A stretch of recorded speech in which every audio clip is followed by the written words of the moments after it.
காலத்தினால் செய்த நன்றி சிறிதெனினும் ஞானத்தின் மான பெரிது. இது திருக்குறள். திருக்குறள்ல வந்து செய் நன்றி அறிதல்னு ஒரு அதிகாரம் திருவள்ளுவர் பண்ணியிருக்காரு. செய் நன்றி அறிதல்.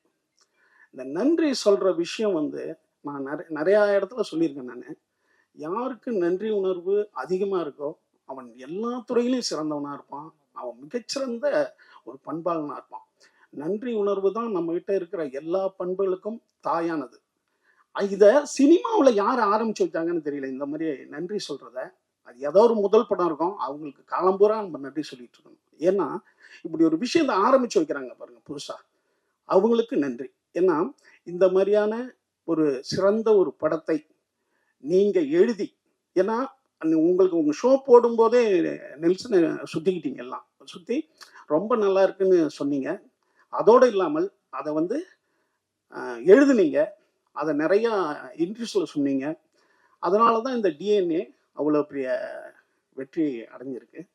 இந்த படம் என்ன செஞ்சிருக்கு அப்படின்னா, ஒரு விஷயம், இப்ப முயற்சி திருவினை ஆக்கும் அப்படின்னு திருவள்ளுவர் ஒரு கொட்டேஷன் கொடுத்திருப்பாரு.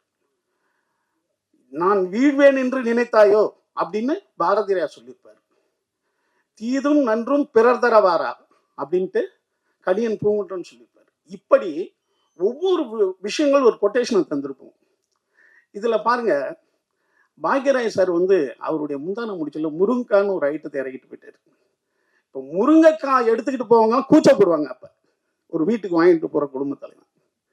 அதுக்கு பிறகு மணிவண்ணன் சார் அல்வான்னு ஒரு மேட்டரை இறக்கி விட்டாரு. நம்ம வந்து ஒரு திருநெல்வேலியில இருந்து வரும்போது ஒரு அல்வாவை அன்பா வாங்கி கொடுத்தா கூட என்னப்பா அல்வா கொடுக்குறியான்ற அளவுக்கு மாத்தி விட்டாரு. நான் திருடில கட்ட விரலுக்கு அடுத்த விரலுக்கு கொஞ்சம் நீட்டா இருந்ததுன்னா அப்படின்னு சொல்லிட்டு ஒன்னு சொன்னேன். அது அதே போல இந்த படம் ஹாஸ்பிட்டல்ல பிறக்கிற குழந்தைங்க உண்மையாலுமே நம்ம குழந்தை தான் வருதா அப்படின்ற எனக்கு எடுத்துட்டு ஒரு 5 ஃபோன் பண்ணாங்க. 5 பேர் ஃபோன் பண்ணாங்க. என்னங்க பயம்புறுத்தி விட்டுட்டாரு இந்த டைரக்டரு. வந்து இப்போ வந்து நம்ம ஹாஸ்பிட்டல்ல பிறந்து நம்ம கைக்கு வர்ற குழந்தை நம்ம குழந்தைன்னா ஒரு 11 வயசு 12 வயசுல முகஜாடையை வச்சுதான் கண்டுபிடிக்கணுமா, இல்லைன்னா டிஎன்ஏ டெஸ்ட் எடுத்துணுமா நம்ம அப்படின்னாரு. ஸோ ஒரு படம் சமுதாயத்தில் அந்த ஒரு ஒரு ஒரு உஷார் தன்மை ஏற்படுத்தணும் அப்படிங்கிறது முக்கியம் ஒரு படைப்பு. அது இந்த படத்துல அருமையா அது ஒர்க் அவுட் ஆயிருக்கு. அதுதான் ஒரு படம் வந்து சமூகத்திற்கு ஏதோ ஒரு விழிப்புணர்வை ஏற்படுத்தணும். அது டிஎன்ஏவில் அருமையா இருக்கு. அதுக்கு வந்து இப்ப அதிஷா சொன்ன மாதிரி அவர் சொன்னார் பாருங்க, புனைவுல உண்மைத்தன்மை எவ்வளவு ஜாஸ்தியா இருக்கோ அது வந்து சிறந்த திரைக்கதைன்னு ஒரு அருமையான விஷயத்த ஒரு விளக்கம் கொடுத்தார். ரொம்ப அற்புதமான விஷயம் அது. அதே போல பத்திரிகையாளர்களை நிறைய பயன்படுத்தணும், நம்ம எழுத்தாளர்களை அதிகம் பயன்படுத்தணும் அப்படின்ற ஒரு விஷயத்த அருமையான விஷயத்த இங்க பதிவு பண்ணியிருக்காரு. இதெல்லாம் நீங்க எழுதணும். அப்பதான் நிறைய இயக்குநர்கள் நிறைய ரைட்டர்ஸை கொண்டு வருவாங்க. அண்ணன் போஸ் வந்துட்டு சொன்ன மாதிரி மலையாளத்துல வந்து ரைட்டர்ஸுக்கு அவ்வளோ பெரிய ஒரு மரியாதை இருக்கும். அங்க வந்து ரைட்டர்ஸ் தான் ஃபர்ஸ்ட். நம்ம இன்னும் சொல்ல போனா ஆங்கில படங்களே வந்து மிகச்சிறந்த நாவலை தான் படமா எடுக்க ஆரம்பிப்பாங்க. நம்ம நினைக்கிறோம்ல கதை வெளியே போயிடுச்சுன்னா அந்த கதை வந்து ஈஸி ஆயிடும். அதெல்லாம் கிடையாது. மிகச்சிறந்த நாவல்களை தான் நம்ம வந்து படமா எடுத்து மிகப்பெரிய ஹிட்டு கொடுத்துருக்காங்க பல படங்கள். ஸோ ரைட்டர்களையும் அதே போல எழுத்தாளர்களையும் நிறைய பயன்படுத்தணுங்கிறது இந்த நன்றி அறிவித்தல் கூட்டத்தில் ஒரு முக்கியமான ஒரு விஷயம். அடுத்தது நன்றியில வந்துங்க, இப்ப நான் எனக்கு வந்து ஒரு சின்ன ஒரு கதாபாத்திரம் இதில் கொடுத்துருக்காங்க. ஆனா நான் வந்து என் வாழ்நாள் பூரா சொல்றவங்க எல்லாம் என்ன சொல்றாங்க, ஏங்க அருமையான ஒரு விஷயத்த உங்களுக்கு பண்ணிட்டாங்க இந்த படத்துல அப்படின்னு சொல்றாங்க இல்லையா. இது என் உள்ள மனசுல எப்போதும் இந்த டீமுக்கு இயக்குனருக்கு மட்டும் கிடையாதுங்க, ஒரு ஹீரோ அவர் என்ன சொல்லியிருப்பாங்க, ஏங்க அவருன்னு கூட அவர் சொல்லியிருக்கலாம். அடுத்தது இந்த ப்ரொடியூசர் அல்லது ரைட்டர் யார் வேணாலும் ஏங்க அவரை போடலாமே அப்படின்னு சொல்லியிருக்கலாம். அதுக்கு வந்து என்னை ஒத்துக்கிட்டதுக்கு இவங்க அத்தனை பேருக்கும் என்னுடைய நன்றியை தெரிவிச்சுக்கிறேன். அடுத்தது நம்ம தம்பி கேமராமேன் பார்த்தி வந்து, அதாவது ஒரு மனிதன் வந்து இப்படி இருக்கிறவன் இவ்வளவு திறமையோட இருப்பான்னு நீங்க பார்வையால நீங்க கடிக்க கூடாது. நம்ம சொல்லுவோம்ல, டேய் கண்ணை பார்த்து பேசுறவன் உண்மையை பேசுவான்டா அப்படின்றது. கண்ணை பார்த்து உண்மை பேசுறவன்லாம் உண்மையை பேசுவானா? அது ஏதோ பொது புத்தியில இருக்கு. அதாவது முழு பனியன் போட்டவன் நல்லவன்டா அப்படின்றதும், வெள்ளையா இருக்கிறவன் சிறப்பா இருப்பான்றதும், இதெல்லாம் வந்து பொது புத்தியில இருக்கிறது தானே ஒழிய ஆளை பார்த்து எடை போடக்கூடாதுன்றதுக்கு தம்பி பார்த்திபனை வச்சு முடிவு பண்றேன். அடுத்தது எடிட்டர் தம்பி, அவர் வந்து நேஷனல் அவார்டு வாங்கணுன்றதே எங்களுக்கு தெரியல. பாருங்க, ஒரு நேஷனல் அவார்டு வாங்கிட்டு எப்போதும் போல எளிமையா இருக்கிறதுங்கிறது ரொம்ப அருமையா இருக்கு. அடுத்தது நான் ஆடியோ ரிலீஸ்ல ஹீரோயினை பத்தி சொல்லல, நிமிஷா பத்தி. அந்த படத்துல பார்த்தா அவங்க ஐயோ, அதாவது நாங்கெல்லாம் வந்து ஜோதிகா பார்த்து மிரண்டிருக்கோம். அதுக்கு பிறகு வந்து இப்போ சாவித்திரியிலேருந்து ஆரம்பிப்போம் இல்லையா, ஒரு ஆர்டிஸ்ட் இப்படி இருப்பாங்கன்ட்டு. ஐயோ பிரமாதமா நடிச்சிட்டீங்க, ரொம்ப அற்புதமா இருந்தது. நிச்சயமா தமிழ் சினிமாவில் ஒரு ஆர்டிஸ்ட், அதாவது பர்ஃபார்மர் கதைன்னு ஒன்று இருந்ததுன்னா, ஹீரோயின் கதை இருந்ததுன்னா இவங்க நிமிஷாவை தான் நிச்சயமா இனிமேல் கூப்பிடுவாங்க. அந்த மாதிரி ஒரு அற்புதமான கேரக்டர் பண்ணியிருக்காங்க. அடுத்தது தம்பி அதர்வா. அதர்வா வந்து என்னன்னு கேட்டிங்கன்னா, நான் சொல்லிகிட்டே இருப்பேன், நான் எப்போதும் பிடித்த வேலைகளை செய்கிறவன் வந்து சிறப்பானவன்ட்டு இப்போ அண்ணன் போஸ்வன்ட்டு சொன்னார். என்னன்னு கேட்டிங்கன்னா, நான் மீண்டும் மீண்டும் சொல்கிறேன், இப்போ சொல்கிறோம்ல, என்ன நம்ம கெட்டு போயிட்டோங்க, நல்லா இருக்கிறோம். எம்ஜிஆர்லாம் தற்கொலைக்கு பண்ணி போனவர். எம்ஜிஆர் வந்து கேரளாவில் ரயில்வே, அதாவது எங்கள் அண்ணன் சக்கரப்பாணி மட்டும் ஒரு நிமிஷம் லேட்டாக வந்திருந்தா நான் ட்ரெயினில் விழுந்திருப்பான்றார் எம்ஜிஆர். நான் என் பிறந்தேன் அவருடைய வரலாற்று தொடரில். அப்போ என்னன்னு கேட்டால், எம்ஜிஆர்லாம் 15 வருஷம் இல்லவே இல்லை ஃபீல்டில், ஏதோ படம் நடிச்சிட்டு இருக்காரு. இந்த இப்போ மனைவி அண்ணன் இருக்காரு, மனைவி பொன்மாணிக்கம், அவர் வந்து 8வது வள்ளல்னு ஒரு புத்தகம் எழுதியிருக்காரு. ஒரு 8-9 கதை இருக்கு எம்ஜிஆர் பற்றி கதை. மிகச்சிறந்த மனிதநேய கதை, மிகச்சிறந்த நன்றி உணர்வு கதைகள் இருக்கு அதில். அதில் வந்து அவர் வந்து இட்லி ஒரு அம்மா விற்கும் ஒரு இடத்துல, எம்ஜிஆர் வாங்கிக்குவாரு. வாங்கினா காசு இல்லை அவர்கிட்ட. காசு இல்லாத போது ஐயோ நான் காசு எடுத்துட்டு வரலாமான்னு அந்த கிழவி சொல்லும், தம்பி இதை திருப்பி கொடுத்தி, நீ இந்த காசை திருப்பி கொடுத்தா என்னுடைய லாப கணக்கு, கொடுக்கலன்னா என்னுடைய தர்ம கணக்குப்பா வச்சுக்கணும். எம்ஜிஆர் அதுக்கு பிறகு பெரிய ஸ்டார் ஆகி முதலமைச்சர் ஆகிடுவார். திரும்பி யானை கவுனியில் அவர் முதலமைச்சராகி வரும்போது காரில் சொல்லிட்டு வருவார், இங்கே ஒரு பார்க் இருந்ததுயா, நான் இப்போ வாக்கிங் போகும்போது ஒரு கிழவிக்கிட்ட ஒரு 10 இட்லி வாங்கிட்டேன், ஆனால் என்னால் காசே தர முடியல. இப்போ அந்த அம்மாலாம் எங்கே இருக்கான்னு தெரியல, ஆனால் அந்த அம்மா சொன்ன வார்த்தை என் ஞாபகம் இருக்குது, பணத்தை திருப்பி கொடுத்தால் லாபம் கணக்கு, திருப்பி கொடுக்கலன்னா என் தர்ம கணக்குன்னு சொன்னாங்கய்யா. இன்னைக்கும் நான் தர்மம் பண்ணும்போது அந்த அம்மா ஞாபகம் வந்துகிட்டே இருக்கும் அப்படின்னு எம்ஜிஆர் சொல்லிட்டு போவார் அந்த காரில். அதில் இருக்கு, அண்ணன் எழுதின புக்லேயே இருக்காது. இப்போ அடுத்த நாள் போய் அந்த கிழவியை பிடிச்சிருவாங்க. அது அப்போ 40 வயசு, இப்போ 80 வயசுல இருக்கும். எம்ஜிஆர் அவங்கள்ட்ட அறிமுகப்படுத்துவார், இதாம்மா நீ சொன்ன வார்த்தைன்ட்டு. அதுக்கு புரியவே புரியாது. இல்லைப்பா நான் நல்லா இருக்கணும். அது அவருக்கு அந்த அம்மாவுக்கு ஒரு வீடு கொடுத்து அந்த அம்மா இருக்கிற வரைக்கும் அவருடைய சொந்த பணம் 1000 ரூபா அனுப்பிச்சிட்டே இருப்பார் எம்ஜிஆர். இப்படி ஒரு ஒரு நன்றியை, ஒரு உதவி செஞ்சுட்டோம்னா நம்ம வாழ்நாள் பூரா உள்ள நின்றுட்டு இருக்குங்களா, அந்த மாதிரி உதவியை நம்ம செஞ்சுக்கிட்டே இருக்கணும். இந்த படத்துல தம்பி கோ ரைட்டர் சொன்ன மாதிரி யாரோ ஒருத்தவங்க உதவி பண்ணிக்கிட்டே இருக்காங்க. அந்த உதவி செயின் தான் நம்ம வாழ்க்கையை மேன்மைப்படுத்தும், உண்டாக்கும். கடைசியா ஒன்று சொல்லிட்டு முடிச்சிடுறேன். ராமாயணத்துல ராமனுக்கு நிறைய பேர் உதவி பண்ணிக்கிட்டே இருப்பாங்க. ராமனுக்கு படுற கஷ்டம் இருக்க, அவன் ரொம்ப நல்லவன், அவன் காட்டுக்கு போயிடுவான், காட்டுக்கு நம்மனா பொண்டாடி தூக்கிட்டு போயிடுவான், அதுக்கு பிறகு அவன் போராட்டம். இப்போ நிறையா பேர் உதவி பண்ணி சீதையை மீட்டு வந்துடுவார். இப்போ பட்டாபிஷேகம் நடக்கும். பட்டாபிஷேகம் நடக்கும்போது உதவி பண்ண அத்தனை பேருக்கும் ஒரு பரிசு தருவார் ராமர், கொடுத்துக்கிட்டே வருவார். கடைசியா ஹனுமான் வருவான். ஹனுமான் வரும்போது ராமர் ஹனுமானுக்கு என்ன தர போறாருன்னு எல்லாம் எதிர்பார்ப்பாங்க. ஏஞ்சி கட்டி பிடிப்பான். ஏன்னா அனுமன் செய்த உதவிக்கு திரும்பி ஒரு பொருளை என்னால் தரவே முடியாதுன்னு கட்டி பிடிச்சி நீ ஏங்குள்ள இருப்ப அப்படின்னு. அப்படி ஒரு உதவியினுடைய மேன்மையை நம்ம அழகா சொல்ற இடம் அது. ராமாயணம் உண்மையா என்னன்னு தெரியாது, அந்த இடம் வந்து அருமையான இடமா எனக்கு பிடிக்கும். அப்ப உதவியை செய்யும் போது ஒரு மனிதன் அவனுக்குள்ள நம்ம போயிடுறோம் அப்படின்ற ஒரு அருமையான கருத்தை இந்த படம் சொல்றது மட்டும் இல்லாமல் வாழ்க்கையில் உஷார் தன்மையோட இருக்கணும் ஒவ்வொரு விஷயத்தையும் அப்படின்னு சொல்லுது. அதுவா வந்து இதுல மிகச்சிறந்த முறையில் நடிச்சிருக்காரு. அதுவும் அந்த தம்மு அடிச்சு விட்டுற இடம்லாம் உண்மையான அப்படிப்பட்ட ஆள் தானான்ற மாதிரி பயப்படுத்துற அளவுக்கு பண்ணாப்ல. ஏன்னா ரொமான்ஸா இந்த வயசுல நல்லா பண்ணிடலாம். இந்த மாதிரி ஐட்டங்கள்லாம் இருக்குல்ல, அதை அப்படியே வாழ்ந்துட்டாருப்பா அப்படின்னு சொல்ற அளவுக்கு பண்ணாப்ல. ஏன்னா இந்த மாதிரி விஷயம் தான் டஃப்பான ஐட்டங்கள், அதையே சிறப்பா பண்ணியிருக்காரு. அதர்வா இந்த படத்தின் மூலம் மிகப்பெரிய இடத்துக்கு நிச்சயம் வந்துட்டாரு. இனிமே அவருக்கான காலம் தமிழ் சினிமாவில் கொடி கட்டி பறக்கும். இந்த படத்தில் எனக்கு வாய்ப்பு கொடுத்த அனைவருக்கும் நன்றி. அண்ணன் ப்ரொடியூசருக்கு நன்றி. அப்புறம் தம்பி யாராவது விட்டுனா அம்மா விஜயம்மா இருக்காங்க, அவங்க கூட இதில் நடிக்கல, நான் எல்லாத்தையும் சொல்லிட்டு அந்த பாப்பாவுக்கு தென்றலுக்கும் நன்றி. உங்க அனைவருக்கும் மீண்டும் நன்றி சொல்லி உட்கார். எல்லாருக்கும் வணக்கம். இந்த சக்சஸ் மீட்டுக்கான முதல் காரணமான உங்க பத்திரிகை ஊடகங்களுக்கு ரொம்ப ரொம்ப ரொம்ப நன்றி. நான் ப்ரெஸ் மீட் மிஸ் பண்ணிட்டேன், ஆடியோ லான்ச் மிஸ் பண்ணிட்டேன். எப்படியோ இன்னைக்கு ரொம்ப லக். நான் இங்கே இருக்கிறது உங்களோட எல்லாரும் உட்காந்து சாப்பிட்டு ரொம்ப என்ஜாய் பண்ணேன். ஃபர்ஸ்ட் ஆஃப் ஆல் சாப்பாடு கொடுத்த ஒலிம்பியா ஃபிலிம்ஸ்க்கு நெல்சன் சாருக்கு ரொம்ப ரொம்ப நன்றி. You should reach someone's heart through ஸ்டமக்குன்னு சொல்லுவாங்க. அது நான் செய்வேன் வீட்டில். எப்போவுமே யார் வந்தாலும் சாப்பாடு போடாமல் நான் அனுப்ப மாட்டேன்.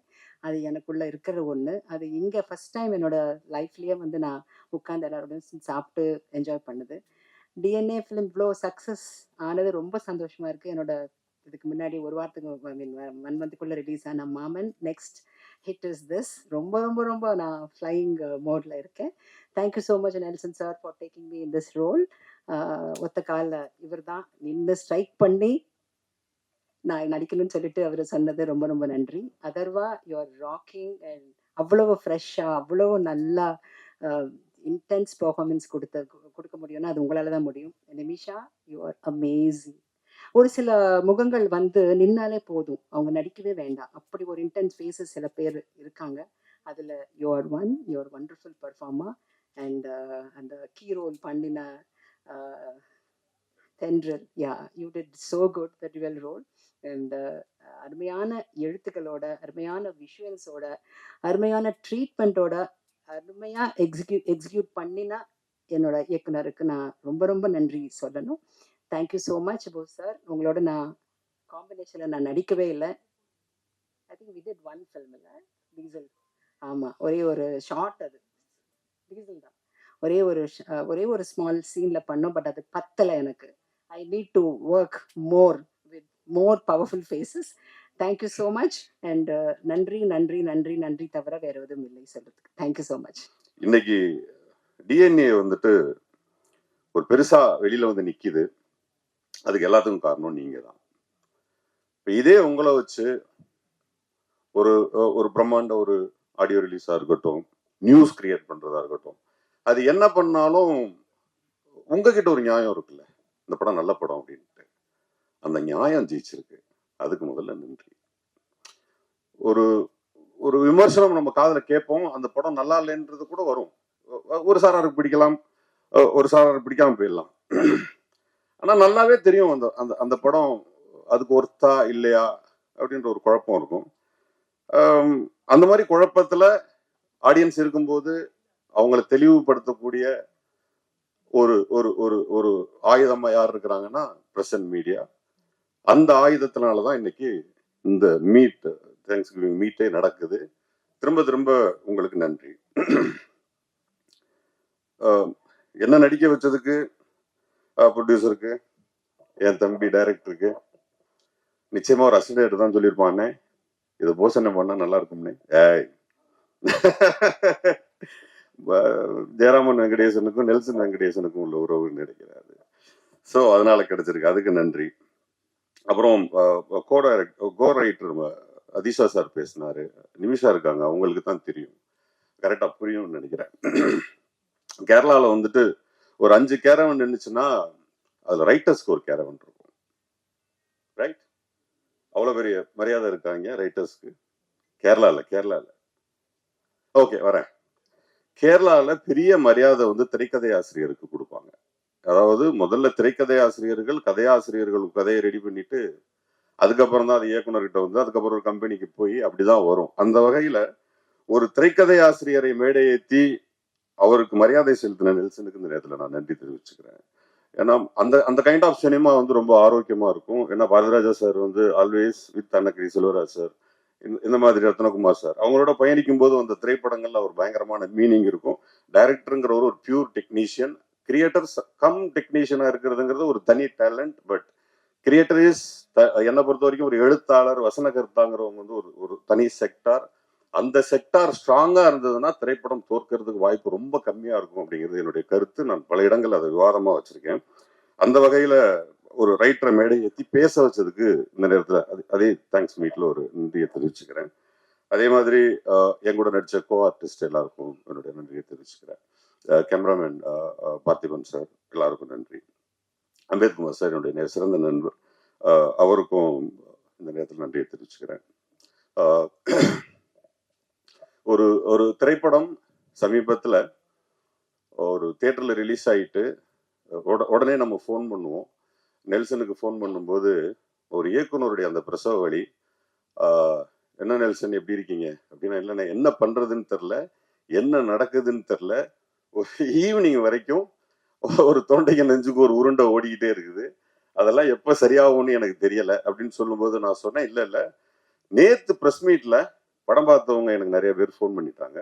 அவங்க எல்லாருமே படம் ரொம்ப குவாலிட்டியா இருக்கு, ரொம்ப நல்ல படமா இருக்கு, அதனால இந்த திரைப்படம் ஓடும்னு சொல்லியிருக்காங்க அப்படின்னு நான் சொன்னப்போ, அப்படியா அப்படின்னு சொன்னா, அவன் அது வந்து பிரஸ் கையில தான் இருக்கு, அவங்க நிச்சயமா நல்ல படம்னு எழுத ஆரம்பிச்சிட்டாவோ பேச ஆரம்பிச்சிட்டாவோ அந்த திரைப்படம் மிகப்பெரிய திரைப்படமா மாறும், நம்புங்கன்னு சொன்னதுக்கு அப்புறம் அது 2வது நாள் அது நடந்தது. அந்த வகையில மீண்டும் உங்களுக்கு ஒரு நன்றி. இந்த திரைப்படத்துல நான் கொஞ்சம் முன்னாடியே படம் பார்த்த பொழுது கடைசியா ஹீரோவுக்கு வரேன், நிமிஷா வந்து பிரமாதமா ஆக்ட் பண்ணியிருந்தாங்க. நான் உங்ககிட்ட சொன்னேன், இப்போ அந்த அந்த அந்த கேரக்டர் டிசைன் பண்ண விதமே பியூட்டிஃபுல்லா இருந்துச்சு. நான் நெல்சன்ட்ட வந்து படம் பார்த்துட்டு வெளியே வந்தோடனே சொன்னது, அந்த ஹீரோயின் கேரக்டர் ரொம்ப பிரமாதமா டிசைன் பண்ணியிருக்கீங்க, அது டிசைன் பண்ணது பிரச்சனை இல்லை, நடிப்பை பற்றி நல்ல புரிதல் இல்லாத ஒரு ஆளால அது பண்ண முடியாது. அவங்க நாயட்டுன்னு ஒரு படம் பண்ணியிருந்தாங்க கேரளாவில், அவங்க பெரும்பான்மையான படங்கள் வந்து அந்த கேரக்டர்ஸ் வந்து அவங்க அவங்க புரிய வைக்க முடியலன்னா அந்த கேரக்டரே காலி ஆயிடும். அதுவும் பர்டிகுலர் நாயட்டு வந்து ரொம்ப அழகா புரிய வச்சிருப்பாங்க அந்த படத்துல. அதே மாதிரி டிஎன்ஏல நிறைய நேரங்கள்ல அதை புரிய வச்சது ரொம்ப நல்லா இருந்தது. நான் நெல்சன் கடைசியா சொன்னேன், கொஞ்சம் நிறைய டயலாக் சேர்த்திருக்கலாமே அந்த பொண்ணுக்கு, இன்னும் நிறைய பேச வச்சிருந்துருக்கலாமே அப்படின்னு கூட சொன்னேன். அந்த வகையில் பியூட்டிஃபுல் ஆக்ட்ரஸ் அவங்க. அடுத்ததா இதோட முடிச்சுக்கிறேன். பட் என்னுடைய கதாநாயகன் அதர்வா சார், சில பேர் மட்டும் ஜெயிக்கணும்னு நம்ம உள் மனசு சொல்லிட்டே இருக்கும், அவங்க ஜெயிச்சா அட்வான்டேஜ், அவங்க ஜெயிக்கிறது நமக்கு நல்லது அப்படின்றது ஒன்று தோணுன்னா அது அதர்வா சார். ஏன்னா அவரோட இதுக்கு முன்னாடி ஒரு படம் பண்ணியிருந்தேன், அந்த திரைப்படம் நைட்ல எல்லாம் மிட் நைட்ல எல்லாம் ஷூட்டிங் நடந்துட்டு இருக்கும், நமக்கே ஒரு மாதிரி டயர்டா இருக்கும். என்ன அவ்வளோ பிரிஸ்கா வந்து நிற்பாரு, எந்த விதமான டிஸ்டர்பன்சஸ் இல்லை, கோபம் இல்லை, அப்படி நான் கண்டினியூவா நைட் ஷூட்டே போயிட்டே இருந்தோம். நான் ஒரு நாள் நான் கேட்டேன், டயர்டாக மாட்டீங்களான்னு கேட்டேன். அப்போ சொன்னார், நல்ல வார்த்தை அது, அவர் மறந்துட்டாரான்னு தெரில, ஒரு 4 பசங்களோட டவுசர் போட்டு வந்து நான் போலீஸ் நீங்க மாட்டிப்பீங்க. அப்போ சொன்னார், சார் நடிக்கிறோம் சார், பிடிச்ச வேலை சார், பிடிச்ச வேலையை செஞ்சுட்டு இருக்கோம் சார், இதுல எப்படி சார் டயர்டா வருதுன்னாரு. எனக்கு ரொம்ப ஆச்சரியமா இருந்தது. அதே டிஎன்ஏலையும் பார்த்தேன், அதே பிடிச்ச வேலையை டயர்டு இல்லாம அன்னைக்கு என்ன ஃப்ரெஷ்னஸ் இருந்துச்சோ அதே ஃப்ரெஷ்னஸோட வராரு. ஸோ அது இயக்குநர்களுக்கும் ப்ரொடியூசர்ஸ்க்கும் சினிமாவுக்கும் ரொம்ப ஆரோக்கியமானதா இருக்கணும். அதனால டிஎன்ஏவோட வெற்றியை உண்மையிலேயே என்னுடைய சகோதரர்கள் திரு அதர்வா அவர்களும் சரி, நெல்சனும் சரி, திரு அம்பேத்கரும் சரி, அத்தனை பேரும் ஜெயிக்க வச்சவங்க எல்லாருக்கும், அதான் பர்டிகுலர் ஆடியன்ஸ்க்கு நன்றியை தெரிவிச்சுக்கிறேன். நன்றி.